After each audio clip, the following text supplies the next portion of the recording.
আসসালামু আলাইকুম দর্শক, তোরাস মিনি কিচেনে আপনাদের সবাইকে স্বাগতম। আজকে আমি পাঙ্গাস মাছ ভুনা রেসিপি আপনাদের সাথে শেয়ার করব। আজকে আমি ভিন্ন স্বাদে এই পাঙ্গাস মাছটি তৈরি করব। এখানে আমি সয়াবিন তেল অ্যাড করিনি, সরিষার তেল দিয়ে আমি আজকে পাঙ্গাস মাছটি আপনাদের মাঝে শেয়ার করব। সরিষার তেল দিয়ে যদি আপনারা পাঙ্গাস মাছ রান্না করেন, স্বাদে গুণে এটা অতুলনীয় হবে।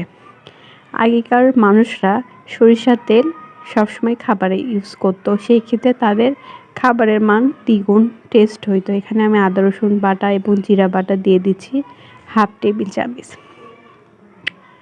দিয়ে দিচ্ছি হাফ টেবিল চামচ হলুদ গুঁড়া এবং দিয়ে দিচ্ছি স্বাদ মতো মরিচি গুঁড়া।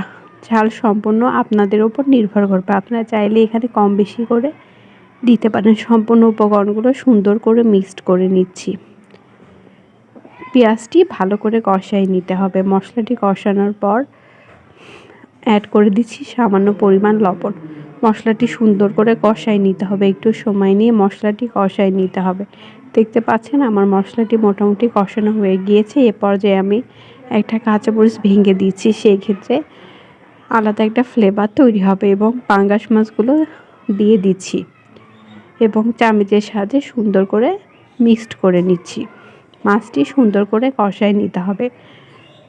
মাছটি কষানোর ওপরই টেস্টটা দ্বিগুণ বেড়ে যায়। আপনারা একটু সময় নিয়ে মাছটি কষায় নেবেন। দেখতে পাচ্ছেন আমি চামচের সাহায্যে সম্পূর্ণ উপকরণটি সুন্দর করে মিক্সড করে নিচ্ছি এবং ঢাকনার সাহায্যে আমি এই মাছটি ঢেকে দিচ্ছি। ঢাকনার সাহায্যে ঢেকে দিলাম, ফিরে আসছি 5 মিনিট পর। দেখতে পাচ্ছেন ওপরে সমস্ত তেল ভেসে উঠেছে। পাঙ্গাস মাছে আপনাদের লক্ষ্য রাখতে হবে যে পাঙ্গাস মাছ যখন রান্না করবেন সেই ক্ষেত্রে তেলটা একটু কম দিবেন, কারণ পাঙ্গাস মাছে প্রচুর তেল থাকে। সেই ক্ষেত্রে তেলটা একটু কম দিলে মাছটি রান্না সুন্দর হয়। দেখতে পাচ্ছেন আমি কত কম তেল দিয়েছি, সেই ক্ষেত্রে কত তেল ভেসে উঠেছে, কারণ এই মাছে অনেক চর্বি থাকে। সেই ক্ষেত্রে আমরা তেলের পরিমাণটা একটু কমাই দিব। সামান্য পানি অ্যাড করে দিচ্ছি মাছটি সুন্দরভাবে কুক হওয়ার জন্য। ঢাকনার সাহায্যে ঢেকে দিব। আমার ভিডিওটি ভালো লেগে থাকলে লাইক কমেন্ট শেয়ার করতে ভুলবেন না। ফিরে আসলাম 5 মিনিট পর। দেখতে পাচ্ছেন মাছটি রান্না হয়ে গিয়েছে। এ পর্যায়ে আমি নামাই নিচ্ছি। সবাই ভালো থাকবেন। আসসালামু আলাইকুম, আল্লাহ হাফেজ।